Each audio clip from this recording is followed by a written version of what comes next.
Memphis Success, episode 26 with Hardy Farrow of Let's Innovate Through Education. You don't need to worry about growing if you're doing a really, really good job, because then people will seek you out and they will want to pay you for it. Want to be successful in business? Listen to Memphis Success, the voice of Memphis entrepreneurs. Be prepared to be challenged and inspired to dream big and take immediate action now. This episode is sponsored by Cheers Creative, a local creative agency right here in the Mid-South. And their motto is clear messaging plus great design creates trackable results. Right now, they're offering for free their brand journal. So let me just tell you this. When I was looking to get clarity in my brand, I completed their brand journal, and it just helped me truly just map out where I wanted to take the Memphis Success brand to. So I just encourage you to visit cheerscreative.com, sign up to receive this free brand journal, and you will be amazed. So guys, let's go ahead and get to the show. Memphis Go-Getters, welcome to Memphis Success, the voice of Memphis entrepreneurs.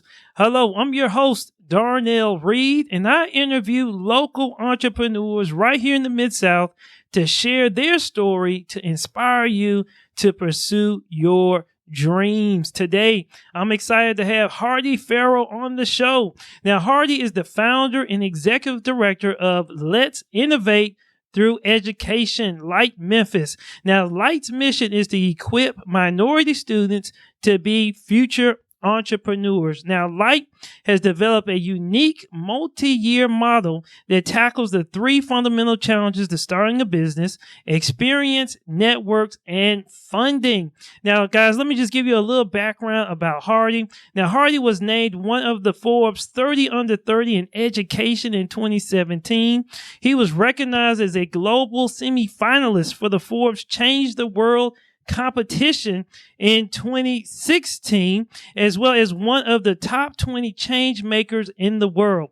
Now, Hardy was the recipient of the National Innovation in Teaching Award as a Teach for America teacher, as well as he's a board member of the City of Memphis Minority Business Development and Oversight Committee, guys. Now, look, I was on Facebook one day and I just came across an ad just about a pitch night for entrepreneurs, and I just found out more about the Light program. Guys, I didn't have a clue we had an amazing program like this here in Memphis, so I'm just excited to have Hardy on the show. Sir, how are you doing today? Doing great. Thank you for the great intro.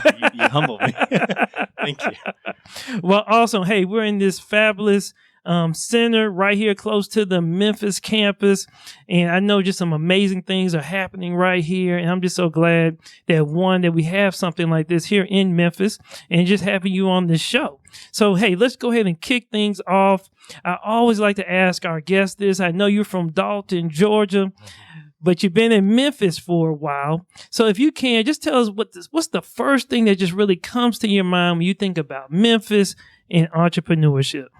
Probably say hope. I think that a lot of cities I've lived in, like I've lived in DC, I've lived in Atlanta, they're very settled already and they already kind of have everything figured out. And I think the thing I like about this city is that there's a lot of room to grow as an entrepreneur. And I think like if you're in New York or LA or Chicago, yeah, there's more funding there, but it's not like the whole city is driven around this idea of making itself better. And I think that's what I'm really driven by. Yeah, I definitely can feel that hope, that desire to, make a shift, make a change, and really start to grow and be like, eventually get to that point where we are like some of those other major cities. And I definitely believe your program is just one of those tipping points that are going to help push us and get us to that point. So look, Hardy, I gave a real brief introduction about you, but when you're out networking and people ask you, what do you do? How do you normally just respond to that? I tell people that I help students build their dreams. I basically say, what would it take for a student, regardless of where they come from, regardless of what they look like, to have the same chances at success as a high income student when they're 25? Okay. And maybe that's them starting a nonprofit, maybe that's them starting a business, but making sure they have network, making sure they have capital, making sure they have experience to do that. Mm-hmm. Okay, well, that's awesome. So, look, we're here to talk about light and really just dig into the story. So, every entrepreneur has an origin, a beginning. So if you can, just take us back to that time when you really decide to take that leap of faith and become an entrepreneur. I know as we briefly talked about you were a teacher and Teach for America. If you can you just share with us, I guess, your mindset of getting into that and to now shifting into this nonprofit? Yeah, so I was doing Teach for America over in Hickory Hill at Power Center Academy. Okay. And I never thought I was going to be in education the rest of my life. And I think, it was in my second year of teaching, and I've been doing the program in my classroom for just a year. I hadn't raised any money or anything. And I remember I bought an LSAT book, and I was studying for the LSAT, and I was also trying to raise money, and I was trying to teach. And I remember one night I came home, and it was like 10 o'clock, and I looked at this big LSAT book on my bed, and I was like, Hardy, you got to kind of make a decision here. Like, you can't do all three at once. And I thought about it, and I was like, it doesn't really make me passionate to study this book, and I don't want to spend $200,000 going down a route on something I'm not passionate about. So I said to myself, like, I just got to take a risk, and I just got to go for it because I believe in my students, and I know they're awesome, and I know they're capable of anything. Oh, that's awesome. That's so. Because, I heard law school is pretty expensive nowadays. Yeah, I'm glad I didn't get that route in retrospect. So, wow. So it really, I guess, the seed started at the Power Center where you really were thinking about it. So, but how did you think about doing the entrepreneur, like just purely that being the idea? Yes. I listened to my students. So I asked them, what do you really want out of an educational experience? And they said, we want to learn skills we're going to use in life. And we want to be exposed to things that can lead us down different pathways. And they said, we're not getting that in school. So what I thought about was, how can I teach my students? And I taught economics. It's like, how can I teach them through economics skills they would use with whatever they're passionate about, whether that's hair, whether that's music, whether that's real estate, whatever. And I created this 6-month curriculum, and they learned how to market, how to budget, how to value differentiate, how to pitch. And then at the end of it, I kind of said, what if I give them funding so they can go out and take a risk and learn from those risks and learn from those failures, learn how to pivot. And it kind of just spiraled from there. Okay. Well, hey, that's definitely cool. Obviously, I can think back when I was in school. Yeah, it was education at that point in time. It felt like it was all about going to get a job. And, and now just with the shift of the economy and challenges, entrepreneurship is definitely hot. At this point in time where we can make those social changes, those economical changes in people's lives. And really, one thing that we had talked about earlier, I was just really exposed personally to watching my uncle with his lawn care business. Sure. And it just allowed me to say, hey, if he can do it, look, I can do it. And so it's great that you have a program that's really teaching and training our youth around that. So let me ask you this: so you decide to do the program, but what caused you to want to now say, "Hey, I'm gonna form an official nonprofit entity"? Yeah. I kind of realized, one, that my students needed access to capital to launch their ideas. So I was either going to have to incur all that on my personal taxes, or I was going to have to set up a nonprofit. But I also realized that if I was going to work with kids for multiple years, I needed some type of entity that could allow us to kind of bridge not only in school, but outside of school. And I realized that eventually was going to mean I was going to have to break off from my school and do this on my own. Okay. So I figured I had to set up something to kind of make that work. So, as I was mentioning earlier, there may be somebody that's listening to us right now and may be interested in starting a nonprofit. Can you just, maybe at a high level, just talk through, what are just some of those formal steps that they may need to really think about in doing that? One, you need to make sure that you can actually raise the money to pay your own salary. Okay. I think a lot of people start off, like I had my first year when I was doing it, I was working another job part-time. So I part-time taught at a private school, and then I part-time ran the nonprofit. My salary was paid through the private school. Okay. So I had a way to do it. But I think a lot of people kind of just say, I'm passionate about this, I'm going to start a nonprofit, I'll figure it out. And then you can't pay your own bills, So first, make sure you can pay your own bills. And then second, I realized early on the IRS was going to take forever to approve everything. Right. I mean, it took us 11 months. Oh, wow. So I highly suggest finding a fiscal sponsor. So that means a organization that allows you to get donations, and it goes through them, and they do your accounting. Mhm. And then once you get your nonprofit status, you can officially get donations through you. Okay. So that allowed me to raise money for 11 months while I was still waiting on the IRS to get back to me. Okay. So yeah, so with nonprofits, obviously I have a for-profit Sure. business and understand that more. And so a lot of times when I hear about people, wanting to start a nonprofit, and as you mentioned, the money part, right? So are there any just key pointers when you think about it? What is the best way to go about raising money and capital for a nonprofit? Because obviously for a for-profit business, hey, we buy a product or we have a service Sure. and we sell it, and that's how we make money. And people can invest into a business and obviously want a return. Sure. But for a nonprofit, people understand that, hey, they're donating to a cause. And so I'm just curious, how do you position it to get those donations? So I think it comes down to three things. One is credibility. You need either personal credibility, or you need certain people backing you to get credibility. Second, it comes down to relationships. I think a lot of people donate to nonprofits early on because they believe in that person running it. And I think if you don't have good relationships, like a lot of the people who initially donated were people that I just knew from growing up. Oh, okay. People from college and people Right. that I met while I was teaching. And they were like, I believe in Hardy. I believe in his mission. Like, I know he's not going to mess it up. So Right. like, I'll donate to that. And then the third thing is that you have to be addressing a clear need and that no one else is addressing. And I think there are a lot of mentoring programs and a lot of, homeless intervention programs. Mhm. But I think if you're doing what 23 other people are doing, then why should the 24th, Right. entity get money? So I think I found something that was very unique in nature. And I think that it was clear need in the community. And I think people saw that, and that's why they started donating to it. Okay. Awesome. Well, hey, thank you for sharing those valuable tips. Now, a lot of times people think about entrepreneurship. They think it's sexy, it's always glitz and glamour. No, it's not. So if you can, just tell us just one of your just biggest challenges or just disappointment as an entrepreneur, and just how were you able just to overcome it and just bounce back from it? Sure. I'm just not going any- to go into specifics with Right, names right. just for this situation, but the first time I hired someone, they quit before they started. Okay. So I'd hired them in late March, and they were going to start June 1st with the end of the school year, and they quit 3 days before they were supposed to start. Oh, wow. And that made me kind of think, like, am I completely wrong with my vision for this? I've been doing it myself for 3 years. Like, I finally bring on someone and they quit.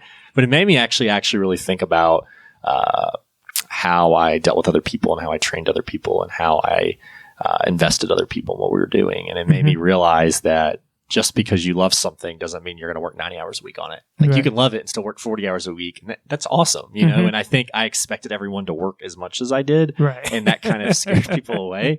So I'm happy to say now that the last two people I've hired have stayed. Okay, So cool. they haven't quit or anything, and they're happy. Knock on wood. But I think that humbled me in a lot of ways. Okay. Wow. Well, thank you. I know, I just saw a recent post that, you did have a job posting, and I don't know if that's field or whatnot, but that just made me think about, you've been doing this, I guess, almost 3 to 4 years at this point in time. And obviously you've been scaling with more students involved, and now at the point of hiring. I guess, can you talk about the scaling of a nonprofit, and I guess at what point did you realize, like, hey, I need to be bringing on more people? Yeah. So my first year of doing this, when I was still teaching, I actually sat down in a coffee shop, and on a napkin or something, it was like a piece of paper or something like that. It always sounds better when it's a Right. I mean, napkin. it sounds better when it's a napkin. It might have been a piece of paper, whatever.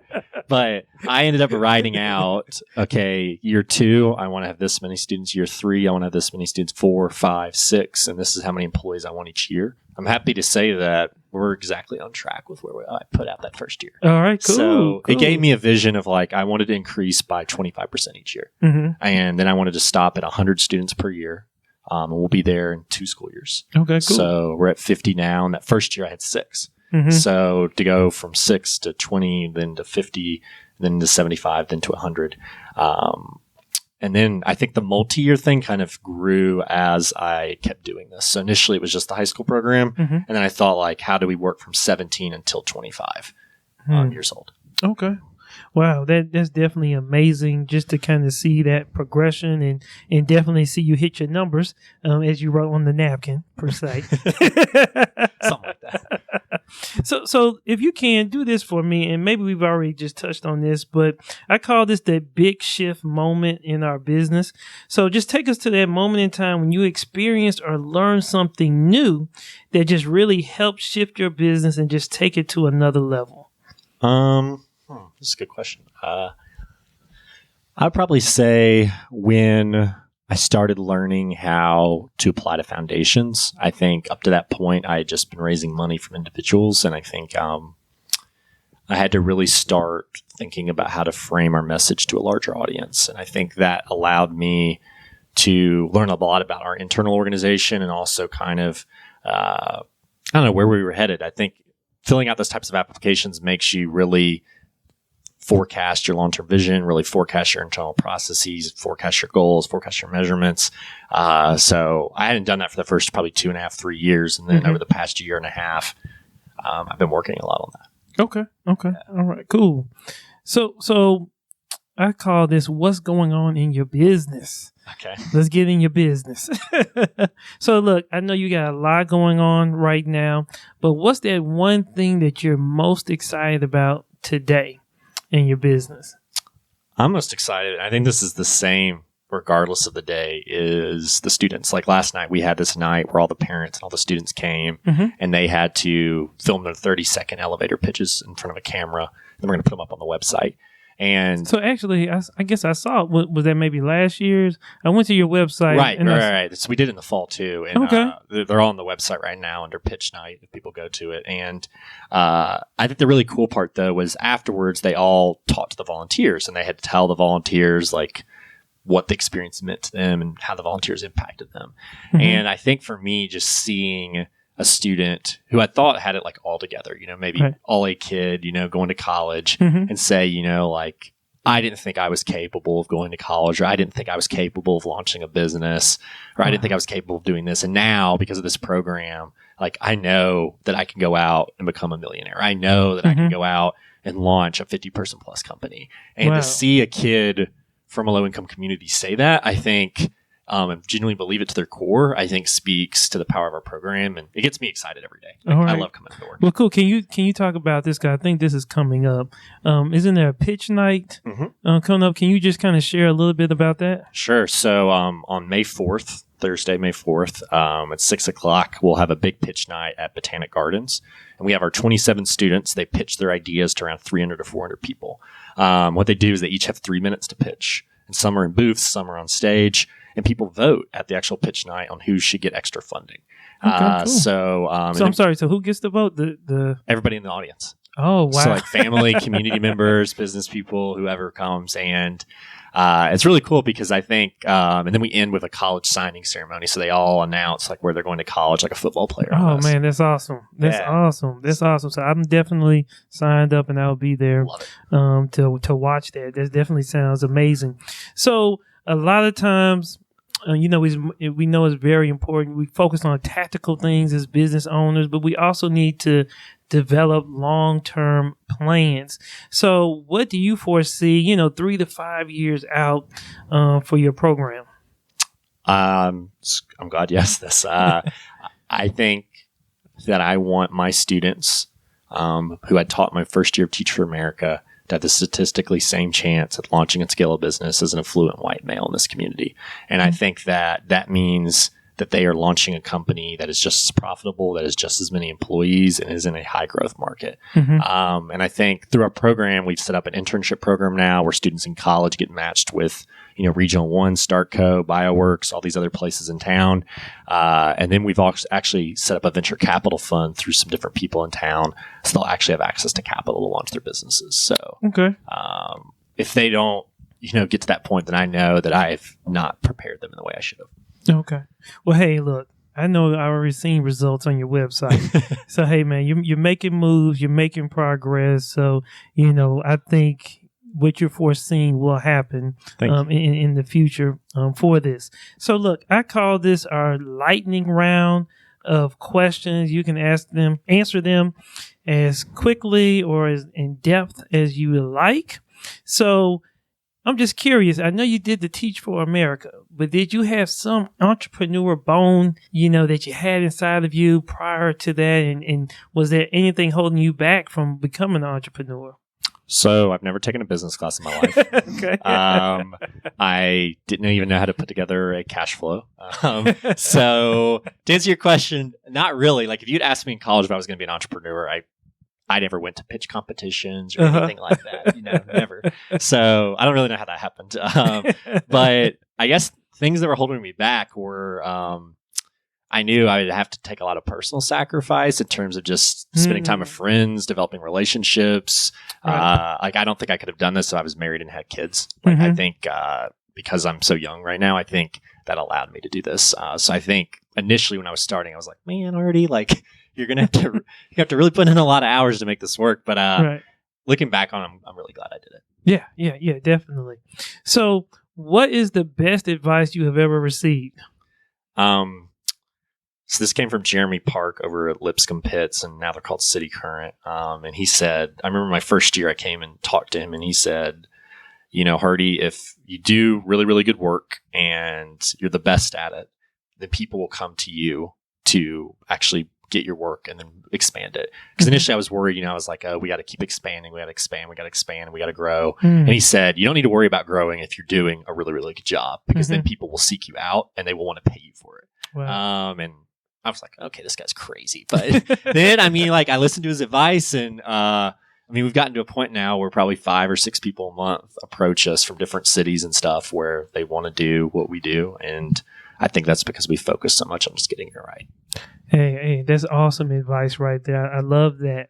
So what do you read, watch, or listen to that just keeps you inspired and motivated? So I have a Twitter list of about 200 people from Memphis, other places, that keeps me kind of activated and inspired with what's going on. I listen to a couple of podcasts. I listen to How I Built This from NPR. It's about these famous entrepreneurs that, launch their companies. Okay. I listen to Startup. It's by Gimlet Media, and it's about a podcast company starting up. I actually met the guy. Yeah, that's awesome. I love the show. It's fascinating. And I'm trying to think. I don't watch a lot of TV, and I don't watch Shark Tank either. But okay. I've heard of stories coming from it. But I mainly read Twitter and New York Times and the Atlantic magazine, and then a lot of podcasts. Okay, cool. What is the guy's name that has Startup? Maybe it's Alex Goldfarb or Alex Bloomberg. Bloomberg. So let me just tell you a quick story. Sure. I go to this conference called Podcast Movement. Okay. And it was in Chicago last year. And so during the time frame, it was kind of like a toward the end of the day, and everybody was just kind of walking around. So I'm walking around, and with podcasts, you really don't see people's faces. You hear their voices. Sure. And so I'm walking, and I just bump into this guy, and we just start chatting. And I just say, hey, what's your name? He said, I'm Alex Bloomberg. I said, oh. That guy. That guy. In which he was the keynote speaker for the conference. So anyway, I digress. But he has an amazing podcast show as well. So let me ask you this. Are there any books that you would recommend to our listeners from an entrepreneurship standpoint? I know you have the Lean Startup here, and I'm pretty sure you got other books as well. Let's see. I read Lean Startup probably once a year. Okay. I also read this book probably once a month. It's called How to Win Friends and Influence People by Dale Carnegie. Right. It's just taught me a lot about how other people think and how you have to kind of orient your life around other people. Mm-hmm. What else did I read a lot? I just read From Good to Great by Jim Collins. I thought that was an awesome book. Yeah. I would start with Lean Startup. We base a lot of our curriculum off of it. Mm-hmm. Okay, cool. So Memphis Go-Getters, if you visit memphissuccess.com, look for Hardy Farrow, and we will have a list of some of these resources that he just recommended, so you can also read them as well. So let me ask you this. What is your favorite success quote? I'm in your office right now, and as we were waiting, I read your quote, "Step with care and great tact, and remember that life's a balancing act." So Dr. Seuss. Dr. Seuss. So is there any other quote that you rely on? Man, I should think about these more before I come on the podcast. But I think, I don't know, I try to read a lot of political biographies, so specifically presidential biographies. So I think I try to base a lot of my leadership and a lot of the things I think about life off of these different experiences that I've seen like presidents, good and bad, go through. And I think through that, I don't think it's quotes, but it's more like mantras of kind of leading. And I think whether that's like Lyndon B. Johnson and how he used compromise to kind of push through the Civil Rights Act and the Voting Rights Act, or whether that's JFK's like idealism and like leading people through that, or whether it was, you know, learning from Nixon to not lie to people, you know, like that's kind of a good philosophy in life. So I think. So you read a lot of autobiographies, or you just kind of watch? More other people writing about those presidents and those leaders. I don't do as many memoirs as because I think sometimes people get kind of jaded and they're kind of not as self-reflective about who they are versus an outside person writing. So I read that Steve Jobs biography, and I was like, man, Steve Jobs is not a nice guy. But a lot of people were saying that. Right. So, I mean, I kind of like seeing that outside perspective. But I typically don't read like entrepreneurship biographies. It's trying to read more so people in other spaces to learn how they led and then apply that to entrepreneurship. Okay, that's awesome. I will say I probably have been more heavily focused on more of the entrepreneurial type of books, self-motivating books, and so forth. But I think I've always heard people mention just how important it is to read more of the autobiographies to get the full perspective of someone's life. So I think I'm going to start adding that to my repertoire of things. So let's do this. I wanted to shift gears for a second. Sure. As I mentioned earlier, I attended a kind of open event to the public for the Memphis Minority Business Development and Oversight Committee. And I know with that committee, you guys are really focused on making sure a lot of the, I guess, contracts from the city are, you know, really being evenly dispersed and trying to increase minority representation with some of these contracts. And Memphis Go-Getters, I was at this meeting. I did not know who Hardy was at that point in time, but he was very passionate, very enthusiastic, very engaged in that meeting and in that conversation, just to make sure that they're moving the needle forward with minority contracts. So if you can you just share, I guess, your thoughts or your opinions of just where we're at as a city of Memphis and in this effort? Yes. I mean, I joined this commission because, you know, right now Memphis is probably 70% minority, roughly around there.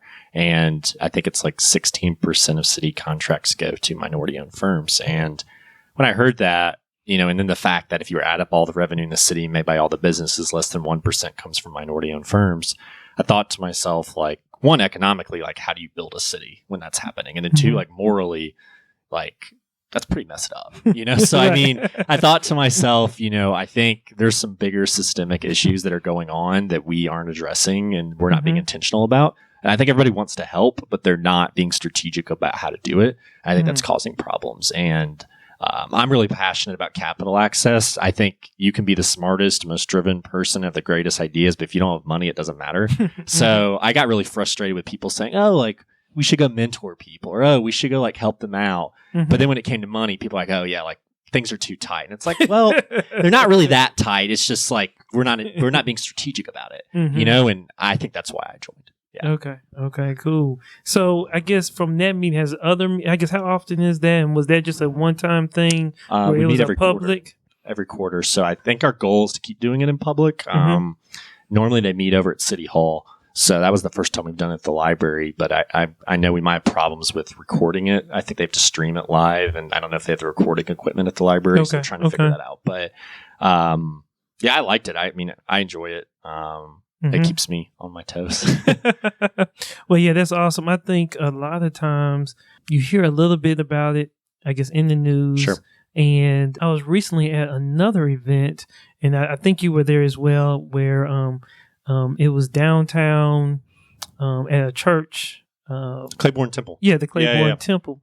And I know Joanne Massey, the director, she was there, and she had made a comment about how she was surprised how there was a lot of people there, but she was thinking that it was going to be a lot more people at that event.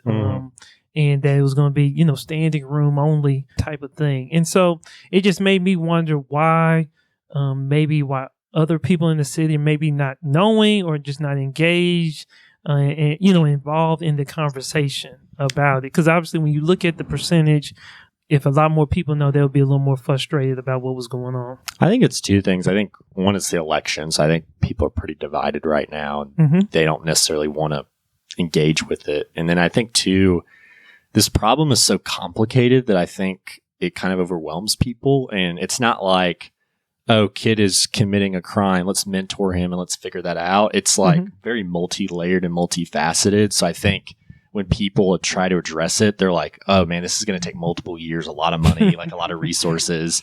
It's like, I don't want to spend 2 hours even listening to that because that's too much to like grasp. I think that's what I guess people think about it. Okay. But I think it's easier for us just to say, look, there's a blighted property. We have to flip it and turn it and like fix it. Or, oh, like kids aren't getting enough mentoring. Let's mentor them. Or like, oh, kids can't read well. So we have to do these reading interventions. All those things are needed. Don't get me wrong. But I think this economic wealth gap that's happening in the city has so much history and so much layers embedded within it that I think some people, it's just too much for them to kind of handle outside of work sometimes. Right. I think someone made a comment about, hey, this just didn't happen in a year. Right. It took several years, so we're not going to be able to just resolve it, within a year. And I think it like goes back to like Robert Church and Beale Street Dynasty and, some things that were happening in the late 1800s, early 1900s with Boss Crump and all these other people. And I think some of those wealth gaps, were kind of sown over time and then, get entrenched over time. Right. And people are like, oh, well, people pull them up some other bootstraps. They'll figure it out, And it's like, well, if that was true, then why is it still less than 1% of all revenue comes from minority-owned firms? So it would be a little higher than that if that was true, Right. Hey, and one other thing I just wanted to kind of bring up and wanted to just kind of get your insight and your thoughts on it was, I guess there was a recent Facebook post regarding there was some water challenges, I believe, at one of the facilities. I don't know if it was here or not. And you just kind of expressed some of the issues or concerns that you had. So I just wanted to kind of get your thoughts on just some of that, your post around that. Sure. So we had a sewage break with one of our pipes out in front of our building, and probably been about 11 or 12 days. And, I don't run this building, so I've been letting the guy who runs the building, and he had been trying to contact MLGW, the city, private contractors, and they kept putting him off and everything. So finally I got to the point where I was just personally tired of having to drive somewhere to go to the bathroom, to get water and stuff. So I said, I'm going to make this post on Facebook and see what happens. So I made this post. And I basically was like, I think it's ridiculous that we're trying to help develop students and give them opportunities, and we can't even get basic sewage in a building for 12 days. Right. And I tagged the mayor of Memphis. I tagged a city council member. Within 10 minutes, I got a response. They sent out a person from the city. They sent out the president of MLGW called me. The president of MLGW called me. And then they had someone out here at 8 o'clock on a Friday night. Wow. And suffice to say, it got fixed pretty fast. And the thing that I ended up posting later, a couple days later, was I kind of theorized, I don't know if this is true, but I theorized that if I had not been a white male living in a conservative area of the city, would that have happened? And I thought to myself, there are a lot of privileges that I've been given over my life. And I think the fact that I looked the way that I did and I posted the way that I did, and I'm guessing he thought I was certain political leaning because of where I lived. Maybe that's why I got such fast attention on a Friday afternoon. I don't think most people would respond on a Friday afternoon like that. But some people have problems with that. Some people didn't. So I don't know. I just try to tell it how it is. So I guess for me, And as I was sharing earlier, I thought it was a more interesting post, more about you, honestly. And I just wanted to kind of get your mindset of, a lot of people wouldn't have said that. And I just curious of where maybe from your background or what you saw or something that just caused you to even want to voice that. So when I was teaching, I got very frustrated because there were several students I taught that told me they wanted to go to college, and they ended up not being able to go to college because of the system, because of the fact that guidance counselor had so many other students they were dealing with, or because their parents were working multiple jobs. They didn't have time for them. And I thought about like how our system in a lot of ways prevents people in poverty from being able to get access to resources and opportunities. So I kind of decided when I was teaching that I wasn't going to let time affect my students, and I wasn't going to let systems affect my students. And I said, I don't care if that means I have to be mean. I don't care if that means I have to raise a ton of money. I don't care if that means I have to make angry Facebook posts. Like, I want to make sure that my students have access to the same things a kid at a top private school in the city would have. And I can guarantee you, a top private school in the city would not have sewage out for 12 days. There would be articles off the wazoo about it. Right. So I thought to myself, like, I need to hold the city to the same standard that they would for a affluent community. Right. And if that means a couple people get mad because I tagged them on a Facebook post on Friday, whatever. They'll get over it. So okay. I don't know. That was my philosophy. Well, awesome. So, hey, man, I really appreciate you just kind of touching on those two other points that, I just thought were very important. I just wanted to definitely speak to you about that. So, look, I always like to wrap up my show asking this question here. What does Memphis success mean to you? Memphis success means to me that when I got on the Forbes 30 under 30 and I looked at the list online, it was pretty much 90% of people that looked like me. And I thought about how I got to this point, and I realized of all the different privileges I'd had growing up and after college and et cetera. And I thought to myself, my goal is for my students to get on those types of lists when they're my age. And if they've gotten to that point, that means they've established the credibility, they've established the data, they've established, the results so that they can be whatever they want to be in life. And I thought to myself, my goal is for that Forbes list to be more reflective of Memphis and more reflective of America and be less about me and more about my students. So that's going to be pretty hard to get, but that's my goal. And I think until we get there, I just got to keep working and working and working. Well, hey, awesome. So let me ask this one last question. Sure. How can people find out more about your program, and if they want to get involved? I know there's some mentoring opportunities. There's ways that they can donate. If you can, just share with my listeners how they can do that. So our website's just litememphis.com. And all of our social media is just LITE Memphis. So you can follow us on Twitter, Instagram, Facebook. Facebook is probably Let's Innovate Through Education. But and then I always say to people, just come see our students. Like, you can hear me talk all day long, but I mean, see the students in action, and I think that's what'll move you. So we have a big pitch night. I mentioned earlier, it's May 4th at Botanic Gardens. We have an Eventbrite where people, if you just search Light Memphis Pitch Night, you should be able to find it. And we'll be pushing it out through a lot of different people here in April. But thank you so much for having me on. I really appreciate it. Hey, man, you shared tons of wisdom, knowledge, and just some insight about, things going on in Memphis. So I really just appreciate you being open and transparent and just sharing your thoughts. Thanks. So, hey, thank you for being on the show. Memphis Go-Getters. Wow, that was an amazing episode with Hardy Farrow. I mean, he shared tremendous knowledge and wisdoms regarding his nonprofit and just the amazing things that he's doing right here in the Mid-South with our youth, inspiring entrepreneurship. And guys, I'm certain that definitely we're going to see some changes right here in Memphis because of the fruits of effort that he has put in place right here in the Mid-South. Remember, visit Memphis Success. Look for Hardy Farrow. We'll have a list of some of those resources, some of those books that he recommended. And guys, remember, sign up, become a Memphis go-getter. Get all the latest interviews, articles, blog posts, and so forth.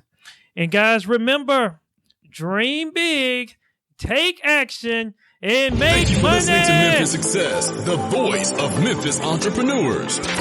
Sign up now at memphissuccess.com to become a Memphis go-getter and receive all the latest information and free gifts. Because your success is Memphis Success.